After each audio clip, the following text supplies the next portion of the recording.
তিন ম্যাচের জন্য ক্রিকেট বোর্ডকে দিতে হবে প্রায় 4 কোটি টাকা।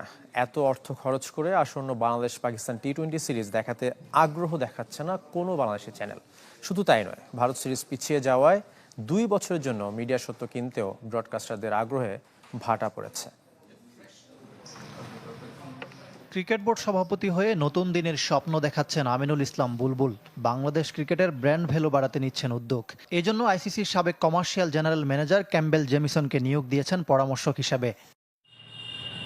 কিন্তু বাস্তবতায় ধাক্কা খাচ্ছে বিসিবি। 2 বছরের হোম সিরিজের মিডিয়া সত্ত্ব বিক্রির জন্য গত 12 জুন বিজ্ঞপ্তি দিয়েছিল ক্রিকেট বোর্ড। 2 বছরের মধ্যে আছে ভারতের বাংলাদেশ সফরও।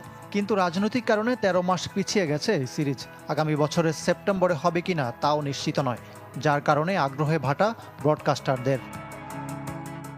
23 জুন টেন্ডার প্রক্রিয়ায় পরিবর্তন আনে বিসিবি। $3000 ডকুমেন্ট ফি বাদ দেওয়া সহ কিছু শর্ত শিথিল করার পরও আগ্রহ কম। ফলে নতুন করে ভাবতে হয়েছে বোর্ডকে। 4 জুলাই দ্বিতীয় দফা পরিবর্তন আনা হয় টেন্ডারে, যেখানে বলা হয় পাকিস্তান সিরিজের মিডিয়া রাইটস বিক্রি হবে আলাদাভাবে। বৃহস্পতিবার বিড উন্মুক্ত হওয়ার কথা।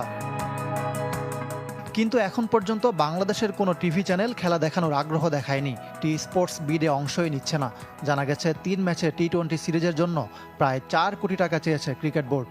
বাস্তবতা বিবেচনায় এত টাকা খরচ করতে চায় না কেউ, যেখানে মিনিট প্রতি বিজ্ঞাপনের দাম উঠবে 3 লাখ টাকা পর্যন্ত।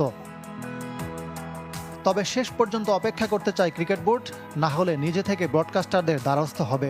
এটা এখন এই নেক্সট 3-4 দিনের মধ্যে জানতে পারবো যে পাকিস্তান সিরিজ কে দেখাবে। যদি টেন্ডারে ওইরকম টার্মস তখন না হয় আপনি কারোর সাথে কথা বলতে পারবেন, কিন্তু তার আগে আমার টেন্ডার প্রসেস অনুযায়ী যেতে হবে।